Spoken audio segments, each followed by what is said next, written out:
کچھ سوال تھے دل میں اور ٹک ٹاک یوز کرتے ہوئے ایک ایسی ویڈیو گزری جس سے میرے سوالوں کے جواب تو نہیں ملے، پر سوال اور زیادہ ہو گئے۔ میری والدہ کہتی ہوتی ہیں کہ ہماری لائف میں جتنی بھی مشکلات آتی ہیں وہ ہمارے ہی اپنے اعمال ہوتے ہیں۔ کوئی نہ کوئی ایسا گناہ، کوئی نہ کوئی ایسا اعمال جو اللہ تعالیٰ کو ناپسند ہو، اسی کی وجہ سے ہماری زندگی میں مشکلات آتی ہیں۔ پر ہمارے نبی پاک کی زندگی میں بھی تو بہت ساری مشکلات تھیں، ان کی زندگی میں بھی بہت ساری ٹینشنیں تھیں، تو وہ تو ہمارے جیسے گناہ گار نہیں تھے نا، آزمائشیں ہی تھی نا۔ پھر ہماری لائف میں بھی آزمائشیں ہو سکتی ہیں، ضروری تھوڑی ہے ہر چیز ہمارے کوئی نہ کوئی اعمال۔ میں نے اپنی لائف میں بہت سے ایسے لوگ دیکھے، میرا بہت سے ایسے لوگوں سے واسطہ پڑا ہے جو فل عیاشی میں زندگی گزار رہے ہیں، نہ نماز کا پتہ، نہ پردے کا تو یعنی کہ یونیورسٹی کالج میں رہی ہوں، فرینڈس تھیں تو نہیں ہوتا تھا پتہ، پر ان کی لائف بہت اچھی ہوتی تھی، وہ پرسکون ہوتی تھی۔ ہم جو پردہ کرتے ہیں، نماز بھی پڑھتے ہیں، بات کرتے وقت ڈر جاتے ہیں کسی کا دل نہ دکھے۔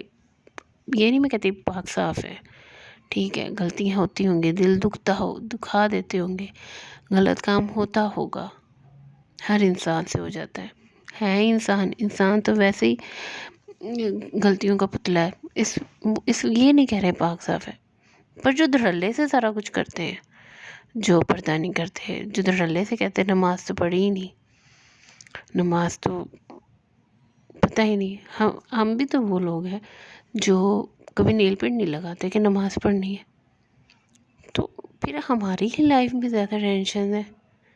پھر کیوں؟ پھر یہ کہنا کہ آخرت میں ہوگا، پر آخرت میں بھی اللہ تعالیٰ ان کو بھی دے دیتا ہے، جیسے جنید جمشید کو میں دیکھتی ہوں پوری زندگی گانے گائے، کیا اس کو اب جنت نہیں ملے گی؟ کتنی اس نے یعنی کہ بعد میں نیک مال کیا اور سب کچھ کیا۔ اب ٹک ٹاک ویڈیو تھی جس میں اب یہی میں دیکھ رہی تھی کہ ایک بندے نے پوچھتے صحابی سے کہ جب ہمیں قبر سے فرشتے آئیں گے، ہم سے صرف یہی کیوں پوچھیں گے بیسک سوال کہ اللہ کو جانتے ہو، اللہ کے نبی کو جانتے ہو، ہمارے باقی اعمال کے بارے میں کیوں نہیں پوچھا جائے گا؟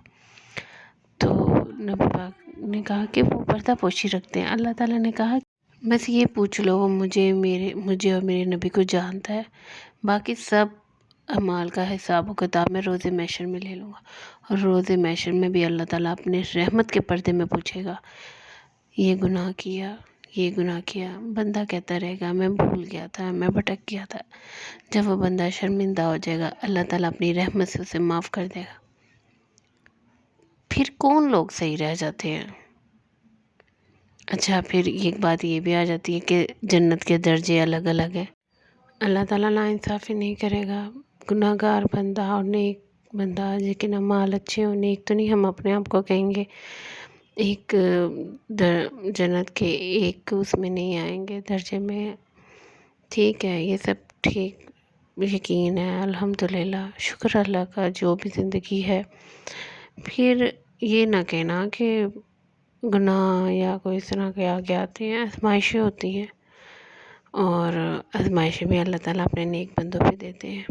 گناہ گار ہے نا، اس لیے یعنی پختہ یقین نہیں ہے تو پریشان ہو جاتے ہیں کہ جو گناہ گار ہیں، جو اپنی مرضی سے جی رہے ہیں، وہ آخرت میں توبہ کا بے شک اللہ تعالیٰ ناانصافی نہیں کرے گا، پر کچھ لوگ توبہ بھی تو پسند آ جاتی ہے نا، جیسے جنید جمشید ہو گئی، اس بات پہ ذرا دل ہو جاتا ہے۔ اب جیسے کہ ایک واقعہ اور سنا تھا، نبی پاک صلی اللہ علیہ وسلم کے بعد 3 لوگ آتے ہیں، پہلا شخص بھی آ کے کہتا ہے یا نبی پاک سے کہ قیامت میں جب حساب ہوگا بہت سخت ہوگا؟ نبی پاک نے کہا ہاں بہت ہوگا۔